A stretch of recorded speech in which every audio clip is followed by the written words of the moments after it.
I've been on the internet for a long time. I don't often talk about myself, much less on this channel, but for better or for worse, the many rabbit holes and subcultures I've found myself violently crashing through over the years have shaped the person I am today. They've given me my interests, tastes, sure, but also, somewhat tragically, the most depressing perspective on just how fleeting and fragile an artistic landscape the internet truly is. I've personally witnessed some of the best albums, games, artwork and videos I've ever seen in my life that have all had a real profound impact on me simply vanish. Disappear entirely overnight with zero trace, and I'd never see any of them ever again to this day.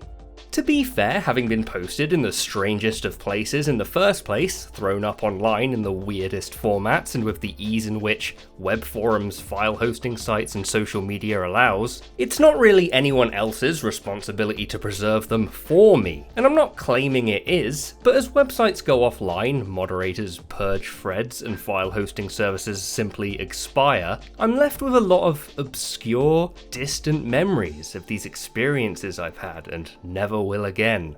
Popularity doesn't always necessarily equate to quality, but quality is subjective, and whether or not an interactive piece of media takes off and is archived for the future depends entirely on its popularity. We're told that once it's online, it's out there forever, and in most cases that's true, but for me at least, that remains to be seen. It's a sad reality, but it seems as if the more obscure, bizarre and underground your tastes, the more the responsibility falls on your shoulders to curate and maintain this stuff for yourself. Which brings me to the point.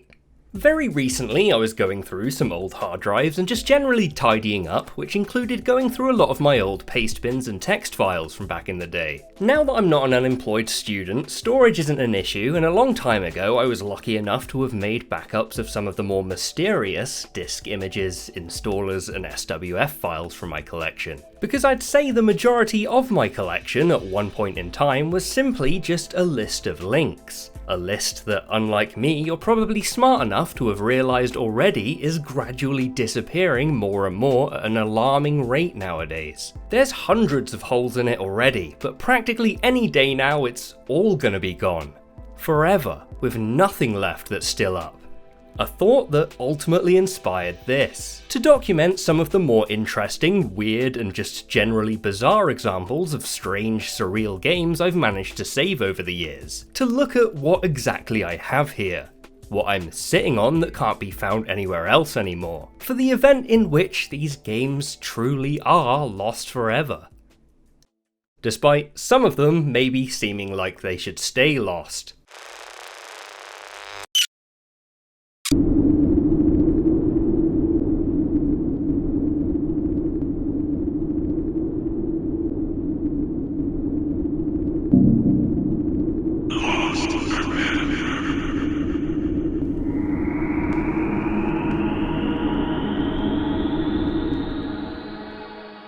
The game from my list I feel is probably going to be the most widely recognised, relatively, is Soup 0.9, a first-person surreal exploration game supposedly inspired by and adapted from a collection of people's dreams and nightmares. There's very little information about the origins of the game outside of that online, but from what I remember personally, it was developed in Japan around the mid-2000s and was available on an LSD Dream emulator fan forum all the way up until 2012 or so. The game comes as a single executable file, and what made it so unique back in the day is that it was the first time I could remember the process of opening and closing the game being a part of the experience itself.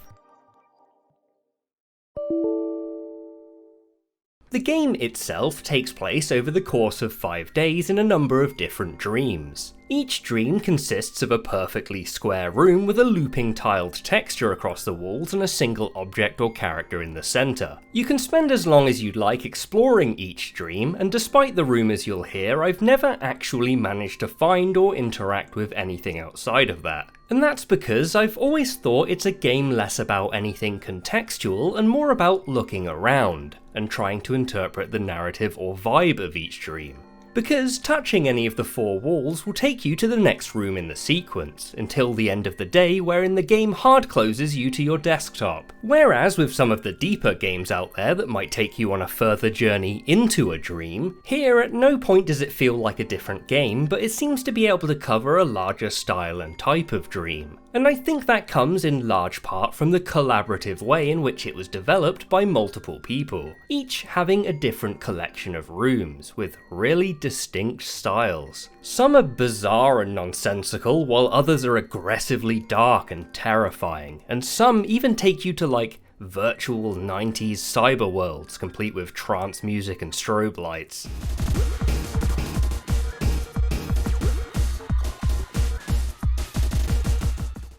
My favourites though are the dreams that feel deeper than they maybe are, that there's a story that transcends the 4 walls. A message.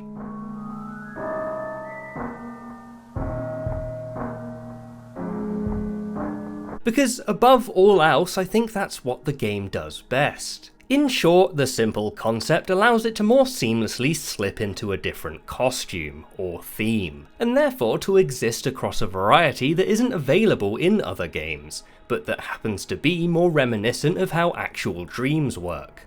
Or mine, anyway. The game can still be found on archive.org and even in browser via a fan remake, but the reason I thought it was even worth bringing up here is due to the fact that every single version I seem to have is different. Versions that simply aren't anywhere online anymore. Scenes of an object I've never been able to decipher, surrounded by an almost Windows XP looking background of gentle clouds, green grass, with these swelling synth pads.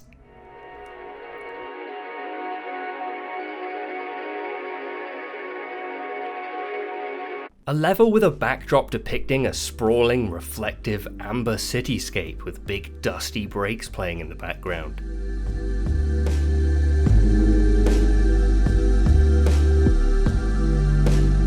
I'll never know for sure, but considering the fact that I had downloaded this from the same place everyone else had, I've always thought it could be a possibility that we were all given different versions deliberately.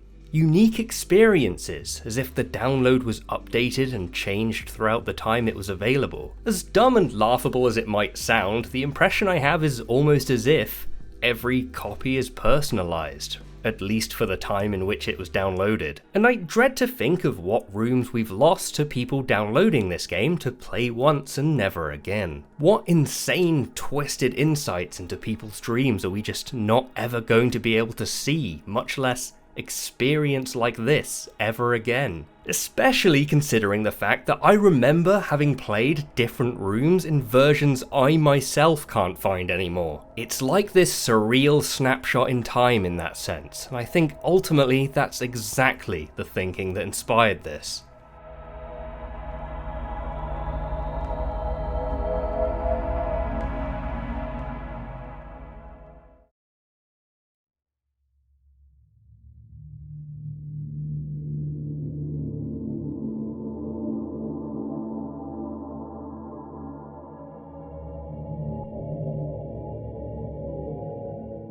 Where Am I? Subtitle Echoes the Abyss, is a game with a really profound title that, despite having been completely forgotten about by everyone, I still have never managed to shake from my mind. It's easily the biggest mystery in this video and subsequently my life, as I honestly could not tell you where this game came from, much less how I found it, or really what the point of it even was, how it was advertised, sold. I have no context for anything.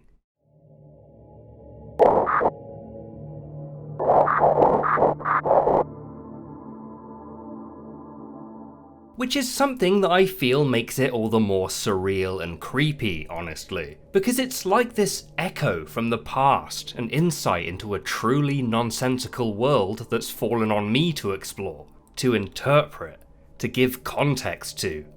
Essentially, and as far as it can be explained, it's a kind of hybrid, surreal exploration, atmospheric horror, visual novel-esque game, with really simple puzzles and a story that follows a protagonist whose reality one day falls away entirely from underneath them.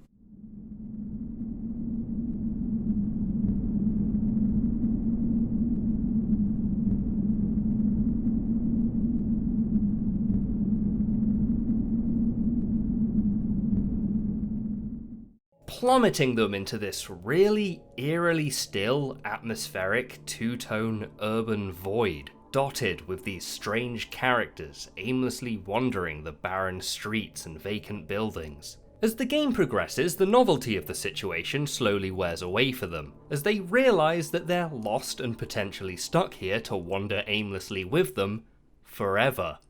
There's no real point past that, but I get the impression that the game wants you to explore and interact with items and characters in order to decipher some kind of story. Or message? I think at least anyway, because again, I don't really know, and that's kind of the best part. All I know for sure is that I cannot get enough of how bizarre and strange it is at an almost conceptual level, simply from looking at it on the surface, how it presents itself.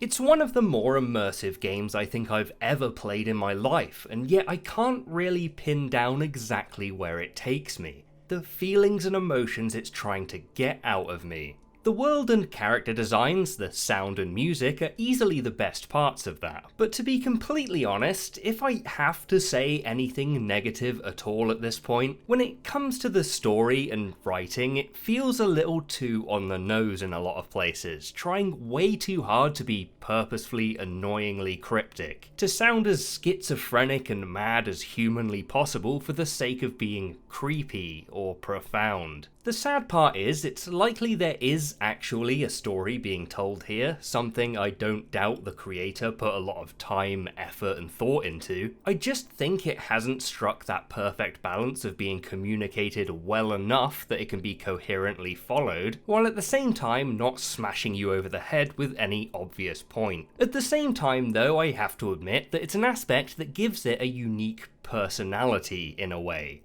One that's just not comparable to anything you can get from anything else. Endless text boxes, paragraphs and paragraphs of psychotic ramblings about everything from gods in an ancient language to cupboard teeth, and even some borderline poetic existential meltdowns from the main character. It's all very clearly, desperately trying to convey a point, obsessively even. And it's just so fascinating to see something like that come from something like this. Because with that being said, and when it comes to that, I still love whatever this was trying to be. Even if that's what this happened to be. Because even just sitting here, in the cold, empty, ethereal atmosphere of the world, listening to these glitchy drum loops played on vintage drum machines,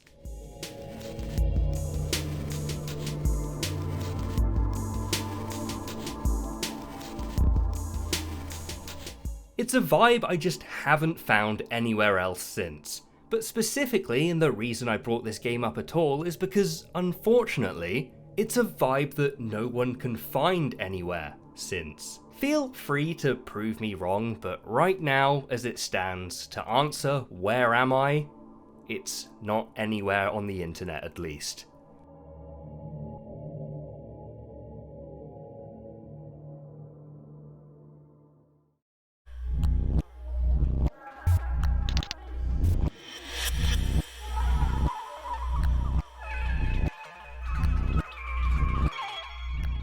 When it comes to surreal RPG maker, horror, in quotes, games, I feel like there's much better archive and documentation work done online due entirely to the widespread popularity of games like Yume Nikki. Which is obviously always a good thing, but I think it just goes to show how it's almost entirely dependent on popularity. A fact that makes it all the more fascinating to me still that the game 14 somehow vanished completely, almost in what seems like in spite of that. But in this case, specifically, I've always believed it was deliberately so, as if it never wanted to be found.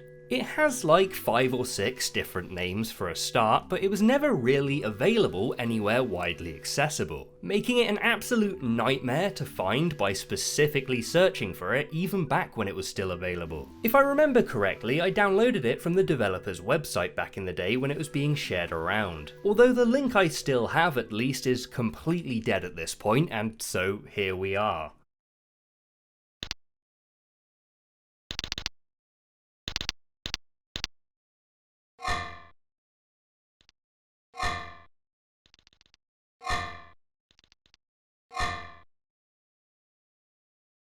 Like so many of the absolute best of the best surreal exploration games, describing the game and gameplay is a losing battle. But I think that nails the reason I keep coming back to this one. There's something about it that's always felt so harshly different from any other game in the same genre. And in a genre that's point is to be as strange or different as possible, it's an aspect that puts it so far above any other and in a way that no other will ever come close to. For one thing, it at least doesn't overtly take place in or depict any dreams, for a start. You play as a small white character and run frantically through a sequence of increasingly more bizarre and twisted rooms.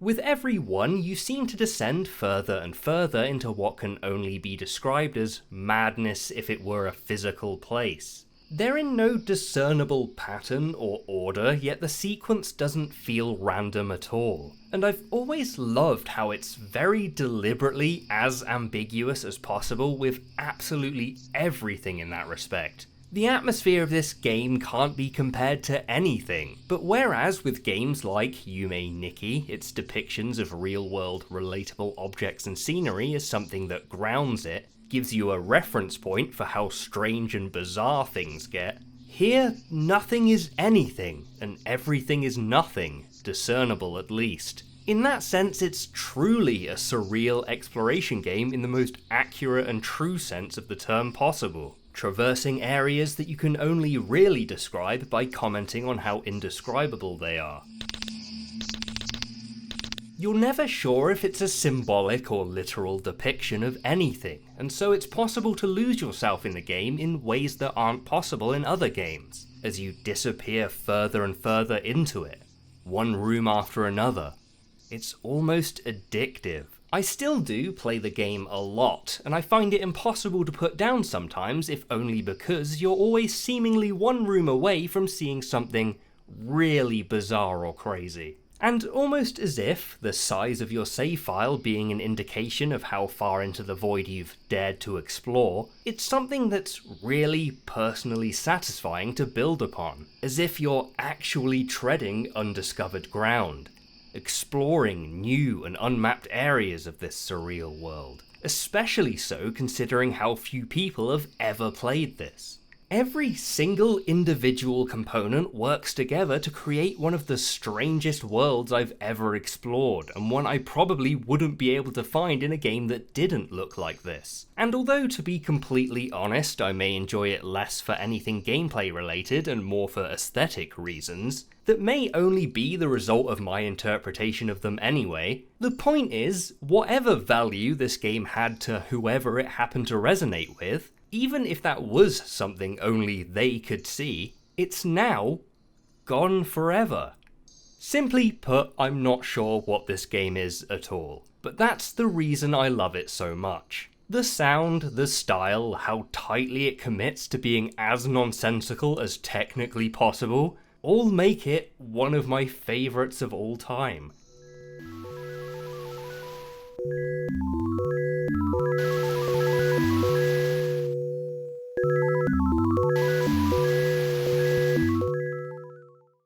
So in wrapping this up, I could go on further, show more, but I feel like that would dilute the point I'm trying to make. I wanted to try and stray away from games that would be considered these long, complete experiences and focus more on the ones that might have been overlooked because they maybe weren't as polished or made to the same standard as a professional game studio. Games that I had played decades ago, but that left enough of an impact on me that I still think about them to this day. Because I've always felt like those games were the real victims here. And I'm fully aware of the risks in making a video like this. I could be wrong, a download link might show up a lot later, or the developer behind them might post them on something more modern, ultimately making this all out of date. But I don't feel like that contradicts my point at all, because it's really hard to tell how well known a game is anyway. I can do a Google search, Wayback Machine, speak to friends, but if there's a link I just don't have, a website I just don't know,